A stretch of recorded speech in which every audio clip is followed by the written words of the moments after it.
Hi guys, welcome back to the channel. I hope you had a good weekend and doing well on Monday.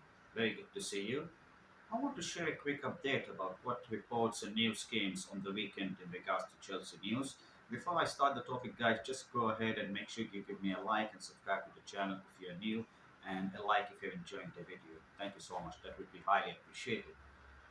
Talking about the weekend news, on Saturday was the best day for most of the Chelsea fans around the world because we were getting a lot of good news, like Kai Havertz going to Real Madrid, Mason Mount going to Manchester United, Matthew Kovacic close to Manchester City, and then by the end of the weekend, Sunday night, we received an update.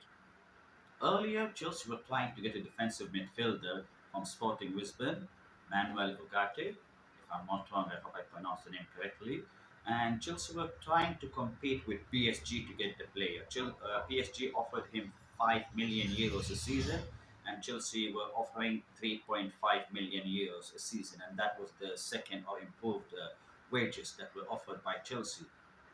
Unfortunately, by the end of the weekend, we received an update that PSG are offering 10 million euros a season for Manuel.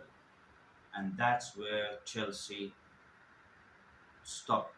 I mean, they stopped contacting the player. They are no longer interested in the player because we cannot match the salary which was offered to the player by PSG, 10 million euros a season. Chelsea were offering 3.5 million. Along with that, there were going to be bonuses and add-ons, which are nowhere close to the 10 million that was offered by PSG. So unfortunately, Chelsea are off the deal.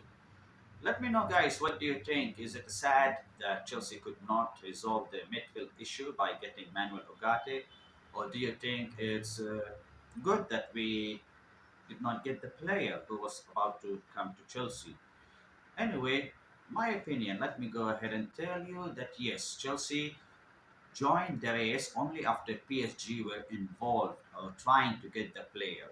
Before that, the player Ogati was in the list, but he was not the priority. Priority was Declan Rice, then some other Moses Casedo, and if I'm not wrong, Manuel Ugarte was the third or the fourth in the priority list. But when PSG were trying to sign the player from Sporting Lisbon by paying his release clause, Chelsea entered the race. They offered the release clause, which is somewhere between 50 or 60 million euros, and Sporting Lisbon accepted that. Unfortunately, it was all in the hands of the player to choose. Does he want to go to the Premier League and join Chelsea, or does he want to go to PSG and win the league every season in France? Of course, the player was interested to join Chelsea, but and he wanted to experience the Premier League, which is the biggest league. Unfortunately, when money like 10 million euros offered compared to 3.5 million, you would be dumb enough not to accept the bigger offer. The salary is massive. It's not even, it's more than triple the salary is being offered by another company. You will accept the highest bid, of course. We cannot say anything bad about the player accepting 10 million compared to 3.5. So I can understand why the player chose 10 million. Why did he choose PSG? No hard feelings towards Manuel. I think there are a lot of other options which Chelsea can get in the defensive midfield. Chelsea are linked with Moses Caicedo from Brighton, as we all know. Declan Rice, we were linked with him earlier. Right now, Bayern Munich and Arsenal are more closer to getting Declan Rice from West Ham United. I'm not sure how much they're going to pay him.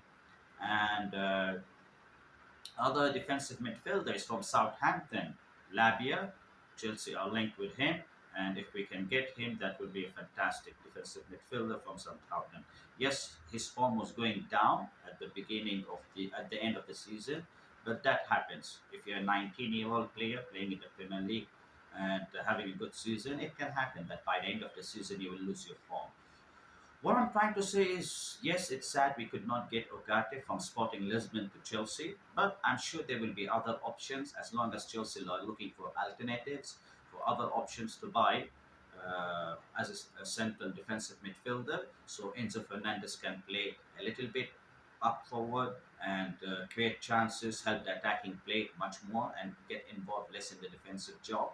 That will be good for the team. Let me know, guys, what do you think? I hope you have enjoyed the video. If you did, please give a like, subscribe to the channel if you are new. Thank you so much. God bless. Love.